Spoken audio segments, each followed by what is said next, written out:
नमस्कार, मी सिद्धेश ताकवले। सकाळचे 10 वाजतात आणि आपण पाहताय जय महाराष्ट्र बुलेटिन मध्ये आपलं सगळ्यांचं स्वागत। आणि बुलेटिनच्या सुरुवातीलाच एक महत्त्वाची आणि धक्कादायक बातमी आहे नांदेडमधून।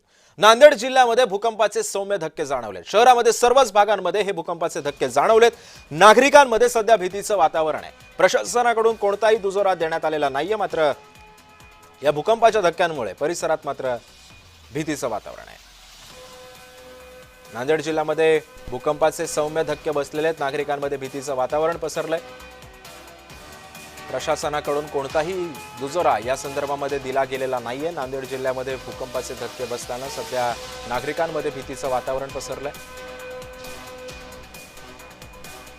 शहरामध्ये सर्वच भागांमध्ये हे भूकंपाचे धक्के जाणवले आहेत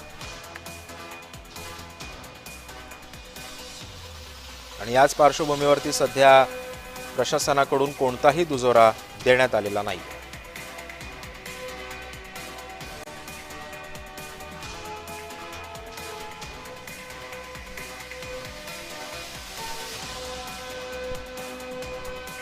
शहरामध्ये सर्वच भागांमध्ये हे भूकंपाचे धक्के जाणवलेले आहेत। नागरिकांमध्ये भीतीचं वातावरण पसरलंय।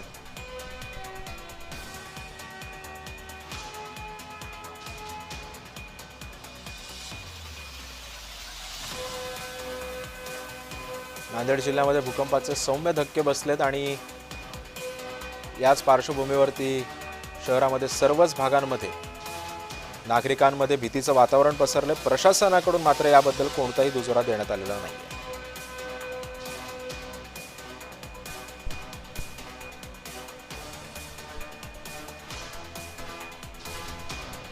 या संदर्भात अधिक माहिती जाणून घेऊयात। माझे सहकारी प्रवीण खंदारे सध्या आपल्या सोबत आहेत। प्रवीण, साधारण किती वाजण्याच्या सुमारास हे धक्के बसलेले आहेत आणि सध्या प्रशासनाकडून काही उत्तर आलेलं आहे का? नक्कीच सिद्धेश, नांदेड जिल्ह्यामध्ये भूकंपाचे सौम्य धक्के जे आहेत ते जाणवलेले आहेत आणि हे सर्वच शहर, नांदेड शहर जे आहे त्या सर्व भागामध्ये धक्के जाणवलेले आहेत। साधारणतः 8:30च्या दरम्यान हा जो भूकंपाचे सौम्य धक्के जाणवलेले आहेत आणि यामुळे नागरिकांमध्ये भीतीचे वातावरण निर्माण झालेले आहे। प्रशासनाकडून अद्याप कोणताही दुजोरा देण्यात आलेला नाही। पण प्रवीण, यामध्ये काही हानी झालेली का की कुठल्याही मालमत्तेचं नुकसान वगैरे झालेलं आहे का?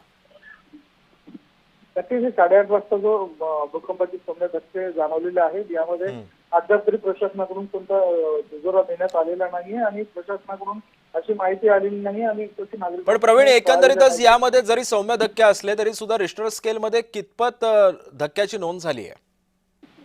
नक्कीच नांदेड शहर आणि हिंगोलीमध्ये अशा प्रकारचे धक्के जाणवल्याचं मागच्याही काळामध्ये निदर्शनास आलेलं आहे आणि प्रशासनाकडून अद्याप या जे भूकंप झालेला आहे सौम्य धक्के तसं त्याला प्रमाण सांगण्यात आलेलं नाहीये प्रशासनाकडून। नक्कीच, धन्यवाद प्रवीण, तुम्ही दिलेल्या सविस्तर माहितीबद्दल।